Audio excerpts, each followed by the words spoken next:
Hi hello ನಮಸ್ಕಾರ. ಇವತ್ತು ನಾನು ಸಿಂಪಲ್ಲಾಗಿ ಚಿಕನ್ ಗ್ರೇವಿ ಮಾಡೋದು ತೋರಿಸ್ತೀನಿ. ಈರುಳ್ಳಿ, ಬೆಳ್ಳುಳ್ಳಿ, ಕರಿಬೇವಿನ ಸೊಪ್ಪು, ಹಸಿರು ಮೆಣಸಿಕಾಯಿ, ಶುಂಠಿ ಬೆಳ್ಳುಳ್ಳಿ ಪೇಸ್ಟು, ಟೊಮೆಟೊ, ಕೊತ್ತಂಬರಿ, ಉಪ್ಪು, ಮೊಸರು, ಧನಿಯಾ ಪುಡಿ, ಖಾರದ ಪುಡಿ, ಗರಂ ಮಸಾಲೆ, ಅರಿಶಿನ ಪುಡಿ ಇಷ್ಟರಲ್ಲಿ ಸಿಂಪಲ್ಲಾಗಿ ಮಾಡೋದು ತೋರಿಸ್ತೀನಿ. ಎಣ್ಣೆ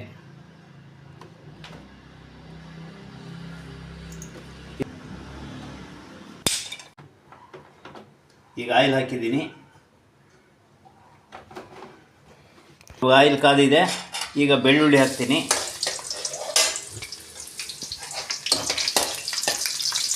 ಆದ ತಕ್ಷಣ ಕರಿಬೇವಿನ ಸೊಪ್ಪು ಹಾಕ್ತೀನಿ. ಸ್ವಲ್ಪ ಬೆಳ್ಳುಳ್ಳಿ ಬಾಯ್ಲ್ ಆಯಿತು. ಇವಾಗ ಈರುಳ್ಳಿ ಹಾಕ್ತೀನಿ.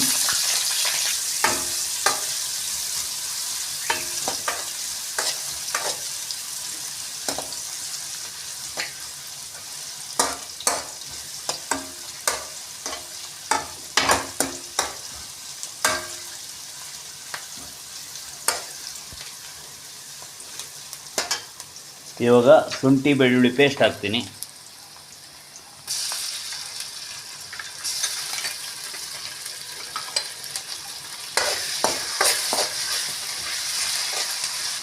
ಹಸಿರು ಮೆಣಸಿಗೆ ಹಾಕ್ತೀನಿ. ಇವಾಗ ನಾನು ಮತ್ತೆ ಟೊಮೆಟೊ ಹಾಕ್ತೀನಿ. ಜಲ್ದಿ ಬಾಯ್ಲ್ ಆಗುತ್ತೆ. ಸ್ವಲ್ಪ ಉಪ್ಪು ಹಾಕಬೇಕು.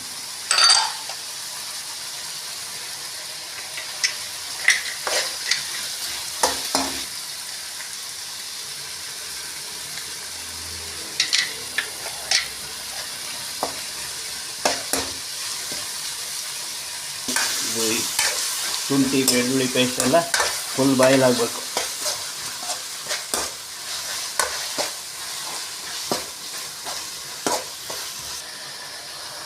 ಇವಾಗ ಮೊಸರು ಹಾಕ್ತೀನಿ. ಸ್ವಲ್ಪ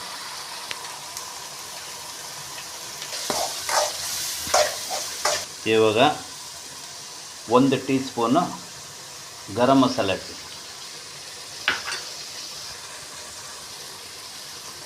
1 ಟೀ ಸ್ಪೂನು ಧನಿಯಾ ಪುಡಿ ಹಾಕ್ತೀನಿ.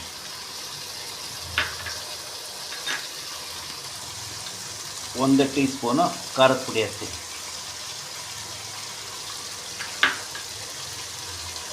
ಇವಾಗ ಚಿಕನ್ ಹಾಕ್ತಾಯಿದ್ದೀನಿ. ಇದು ಆಗಬೇಕು. ಚೆನ್ನಾಗಿ ಬಾಯ್ಲ್ ಆದಮೇಲೆ ಸ್ವಲ್ಪ ನೀರು ಹಾಕ್ತೀನಿ. ಇದಕ್ಕೆ ಬಾಯ್ಲ್ ಆದಮೇಲೆ ಆಮೇಲೆ ಹೇಳ್ತೀನಿ.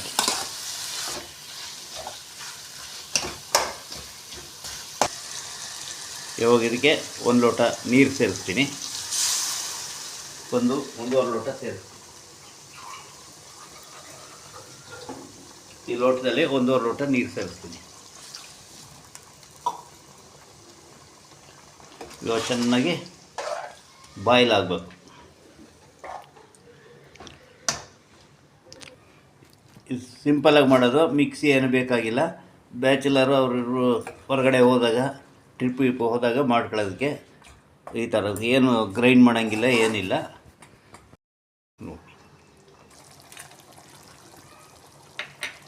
ಇವಾಗ ಬಾಯ್ಲ್ ಆಗ್ತಾಯಿದೆ ನೋಡಿ.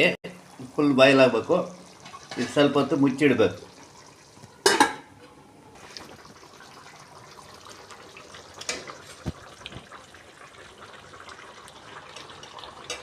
ಇವಾಗ ಚಿಕನ್ ರೆಡಿ ಆಯಿತು.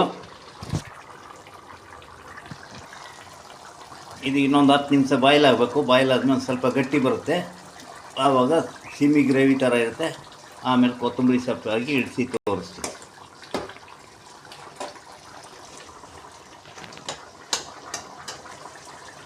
ಇವಾಗ ಬಾಯ್ಲ್ ಆಗಿದೆ. ಕೊತ್ತಂಬರಿ ಹಾಕ್ತೀನಿ.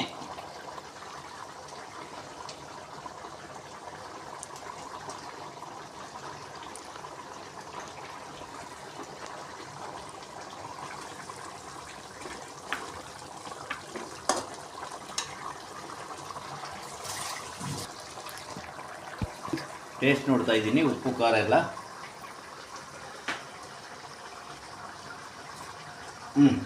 ಸೂಪರಾಗಿದೆ. ಖಾರ ಎಲ್ಲ ಕರೆಕ್ಟ್ ಇದೆ. ಆಫ್ ಮಾಡ್ತೀನಿ.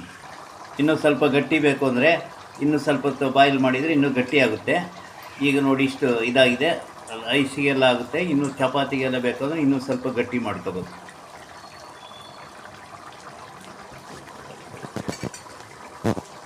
ನೋಡಿದರೆ ಇದು ಸಿಂಪಲಾಗಿ ಮಾಡೋದು, ಏನು ಮಸಾಲೆ ಏನು ರುಬ್ಬಂಗಿಲ್ಲ.